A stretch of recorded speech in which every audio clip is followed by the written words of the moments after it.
Assalamualaikum warahmatullahi wabarakatuh. Selamat siang. Yang terhormat Bapak Ratu Abidin selaku dosen mata kuliah seminar penelitian dan juga teman-teman yang saya hormati. Di video kali ini saya akan memaparkan hasil penelitian saya yang berjudul Pola Asuh Nenek dan Kakek dalam Melatih Sikap Kemandirian Anak untuk Menyelesaikan Masalah di TK Aisyah 03 Surabaya. Saya Adristi Eki Pratiwi, NIM 2021 11111407. Dosen pembimbing satu saya ada Dr. Andes Endah Hendarwati SEMPD. Dosen pembimbing dua saya yaitu Dr. Andes Wahana MSI. Di bab pertama saya ada latar belakang yang mencakup situasi keluarga saat ini sangat beragam dan bervariasi.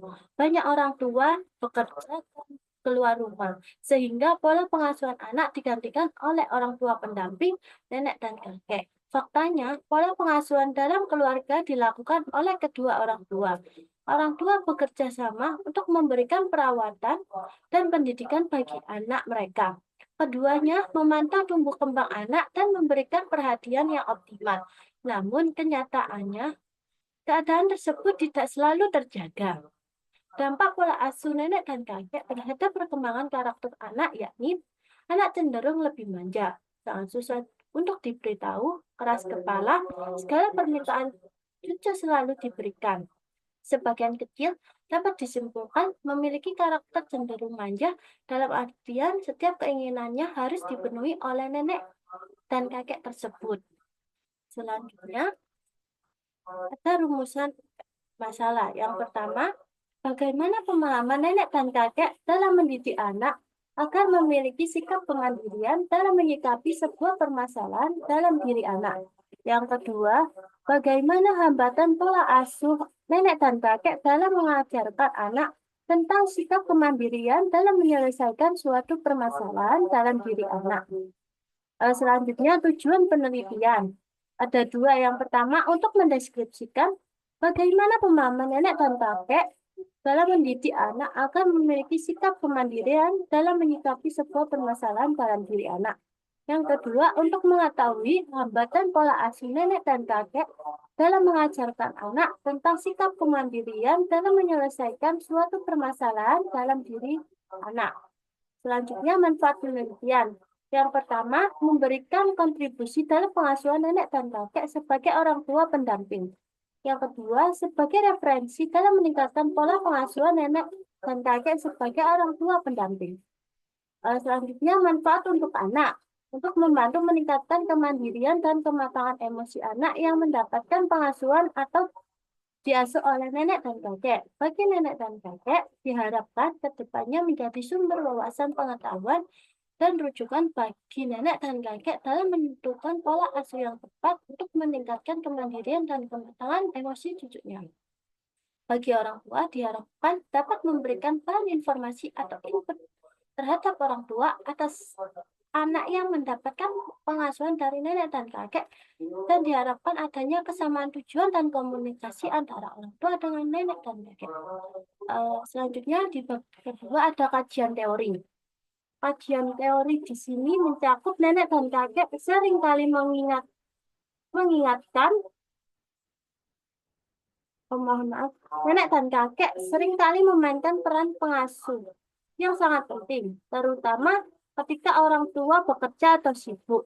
Pola asuh nenek dan kakek cenderung lebih santai dan penuh kasih dibandingkan dengan pola asuh orang tua yang lebih tegas.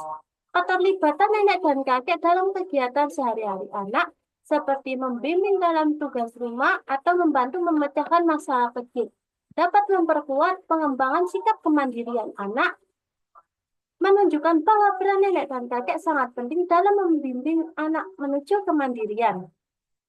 Teori-teori perkembangan kognitif, psikososial, kemandirian, pembelajaran sosial, serta mandiri, serta keterikatan memberikan dasar yang kuat untuk memahami bagaimana nenek dan kakek dapat mempengaruhi kemampuan anak dalam menghadapi dan menyelesaikan Masalah secara mandiri. Selanjutnya di bab 2 ada penelitian terdahulu. Yang pertama, penelitian yang dilakukan oleh Teresia Retno Hermayanti berjudul Pola Asuh Kakek dan Nenek terhadap Anak dengan Orang Tua Broken Home, Kabupaten Tanggamus di daerah Lampung.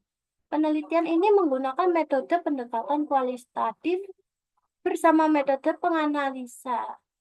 penganalisisan deskriptif yang bermaksud guna mendeskripsikan kejadian yang ada dan sedang terjadi serta di masa lalu. Subjek penelitian yakni keluarga kakek dan nenek sebagai tempat tinggal anak yang dititipkan atau diasuh. Yang kedua, penelitian yang dilakukan oleh Muhammad Rizky Afif Karya yang berjudul Pengalihan Peran Sementara Pengasuhan Anak dari Orang Tua ke Nenek dan Kakek. Pada penelitian ini menggunakan metode kualitatif. Hasil dari penelitian ini adalah 19 informan berdasarkan bagaimana proses mentransfer peran pengasuhan anak dari orang tua ke kakek nenek. Selanjutnya, bab 3 ada metode penelitian. Yang pertama, tempat dan waktu. Saya mengambil penelitian ini di TK Aisyah 03 Surabaya, berlokasi Tambak Segaran Wetan, nomor 108 sampai 110 Rangka, Kecamatan Tambak Sari, Surabaya.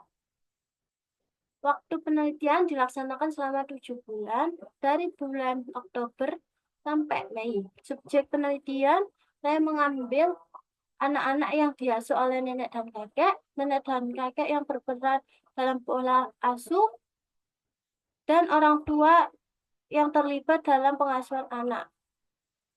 Selanjutnya, metode penelitian. Yang pertama, desain penelitian.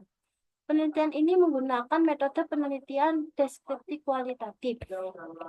Karena penelitian ini mengeksplor fenomena pola asuh nenek dan kakek dalam melatih sikap kemandirian anak untuk menyelesaikan masalah di TK Aisyah 03 Surabaya. Selanjutnya, metode penelitian. Teknik pengolahan data. Yang pertama ada observasi. Nah, observasi saya dilakukan dengan penilaian aspek perkembangan kognitif, penilaian aspek perkembangan yang dilakukan setiap hari, cara guru mengisi lembar penilaian aspek perkembangan anak usia dini. Yang kedua, wawancara. Wawancara di sini jenis komunikasi lisan yang digunakan untuk mendapatkan informasi. Sumber-sumber yang menjadi fokus penelitian ditanyai melalui wawancara. Studi ini menggunakan metode wawancara semi terstruktur atau wawancara yang sudah cukup mendalam, karena penggabungan wawancara yang berfokus pada pertanyaan yang sudah disiapkan dan pertanyaan yang lebih luas dan mendalam tanpa mengabaikan pertanyaan-pertanyaan yang sudah ada.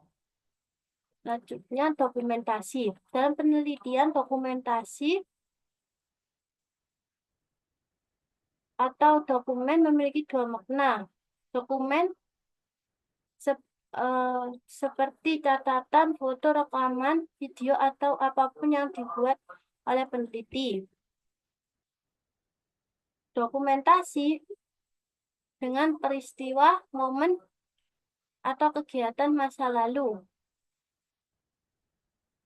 Selanjutnya, teknik analisis data. Saya mengambil 3. Yang pertama, seleksi data. Mengumpulkan data dan melalui berbagai informasi yang diperlukan dalam proses penelitian antara observasi, wawancara, dan dokumentasi. Reduksi data, merangkum, memilih yang penting, memfokuskan pada yang penting, menemukan pola dan tema, kemudian membuang data yang tidak perlu. Selanjutnya, penarikan kesimpulan bahwa data yang disajikan pada tahap awal akan didukung oleh bukti yang valid selama penelitian di lapangan. Selanjutnya, keabsahan data. Instrumen penelitian kualitatif memperluas partisipan penelitian, keikutsertaan peneliti dalam mengumpulkan data sangat penting. Selanjutnya, triangulasi, teknik pemeriksaan keabsahan data yang memanfaatkan sesuatu yang lain.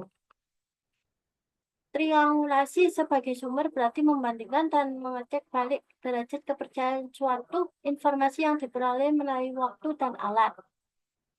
Em, Cukup sekian presentasi saya.